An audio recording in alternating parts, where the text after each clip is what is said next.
आज फिर अपन mole concept के एक बेहतरीन से क्वेश्चन के साथ यहाँ पर है।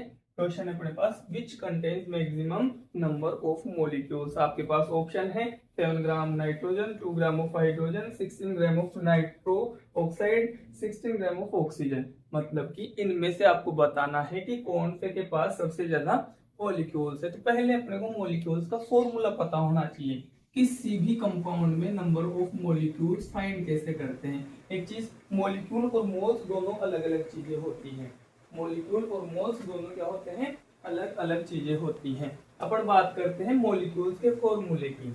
मॉलिक्यूल का फॉर्मूला क्या होता है, किसी भी कंपाउंड में मॉलिक्यूल को फाइंड करने का फॉर्मूला होता है number of moles into Avogadro numbers. ये किसी भी कंपाउंड के मॉलिक्यूल्स को फाइंड करने का फॉर्मूला होता है। अब मैं आपको एक सिंपल सी बात बताने जा रहा हूँ। आपको जब भी मॉलिक्यूल्स फाइंड करने के लिए बोला जाए तो आप मॉलिक्यूल फाइंड मत करें। ऐसा क्यों सर? क्योंकि अपन क्या करेंगे, नंबर ऑफ मोल्स फाइंड कर लेंगे। इस फॉर्मूले को आप गौर से देखो, इसमें क्या है, molecule is equals to number of moles into Avogadro's number. इसको गौर से देखो, ये जो अवोगैड्रोस नंबर है क्या ये कांस्टेंट होता है? ये तो सर कांस्टेंट होता है।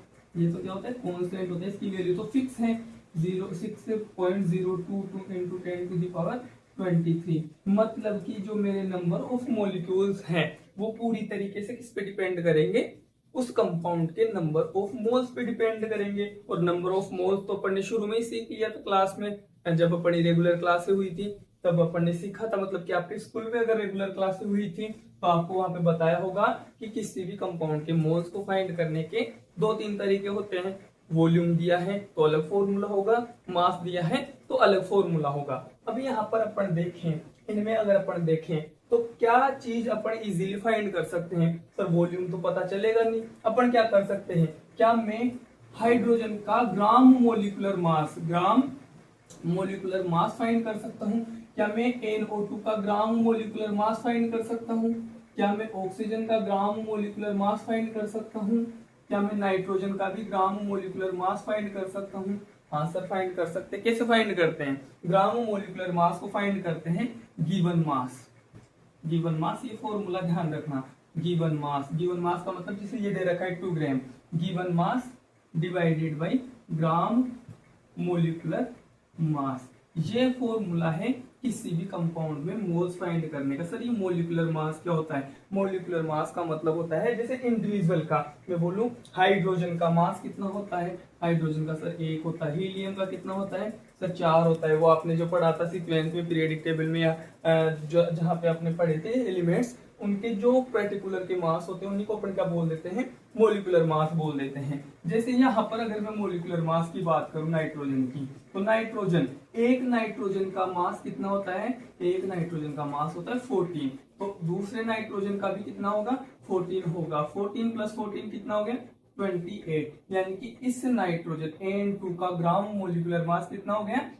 28 हो गया। अपन पहले सभी के ग्राम मोलिकुलर मास फाइंड कर लेते हैं, फिर इनके मोल्स फाइंड कर लेंगे। जिसके मोल्स ज्यादा उनके अंदर मॉलिक्यूल्स के नंबर भी ज्यादा होंगे। तो अपन क्या करेंगे, पहले इनके ग्राम मोलिकुलर मास लिख लेते हैं यहाँ पे, फिर अपन इनके मोल्स फाइंड कर लेंगे। चलो आते हैं। मैंने बोला ग्राम मोलिकुलर मास N2 का 28 होता है। इसका फाइंड करो। इसमें ऑक्सीजन है, एक ऑक्सीजन का कितना होता है? एक ऑक्सीजन और है तो 2। इसका भी कितना होगा? 1 प्लस 1 कितना हो गया? 2। इसका कितना हो गया ग्राम मोलिकुलर मास? 2 हो गया। चलो इसके भी फाइंड कर लेते हैं।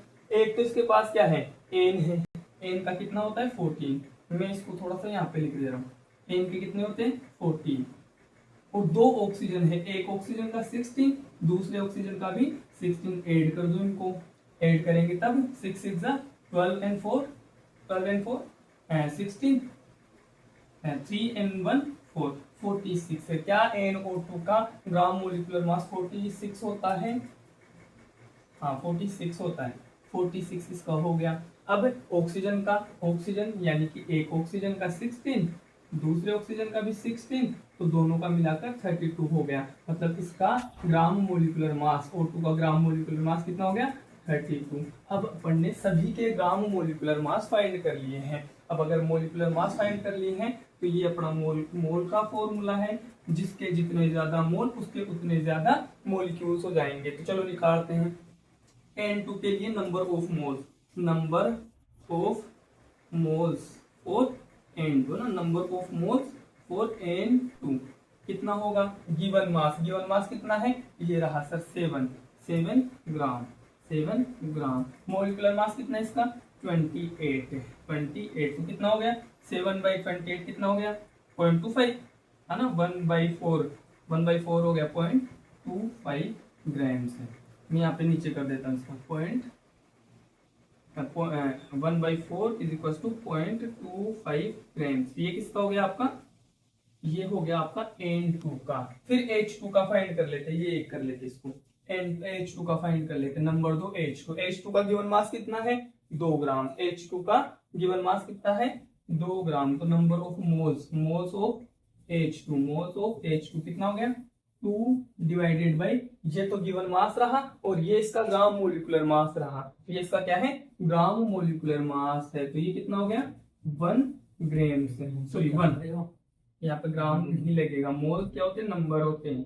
तो यहाँ पे भी 1। ये इसके मोल आ गए, ये इसके मोल आ गए। अब थर्ड क्या है? थर्ड है 16 ग्राम ऑफ NO2। तो थर्ड को यहाँ पे कर लेते हैं, थर्ड को यहाँ पे कर लेते हैं। गिवन मास कितना है? 16 डिवाइडेड बाई मोलिकुलर मास 46। इसको भी डिवाइड करेंगे। ये भी कुछ 1 से कम ही आएगा ना, 1 से कम ही आएगा। आप सोल्व करके देख लो इसको भी। ये किसके नंबर ऑफ मोल्स हो गए?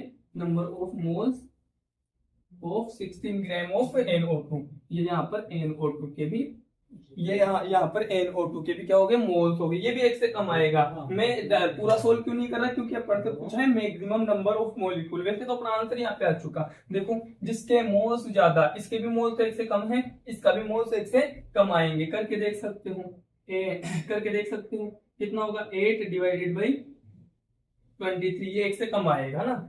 फिर आगे फोर्थ भी करके देख लेते हैं। पूरा सोल्व नहीं कर रहे पर अपने को क्या चाहिए? मैक्सिमम नंबर ऑफ मोलिक्यूल्स चाहिए। लास्ट वाला भी कर लेते हैं। 16 ग्राम ऑफ O2 32। ये कितना हो गया? 1/2 यानी कि 0.5 हो गया। ये भी, इसके भी मोल्स 1 से कम है, इसके भी मोल्स 1 से कम है, इसके भी मोल्स 1 से कम है।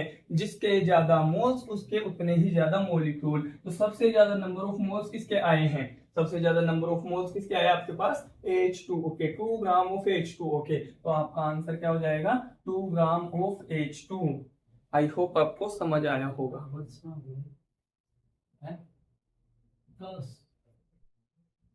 Hey.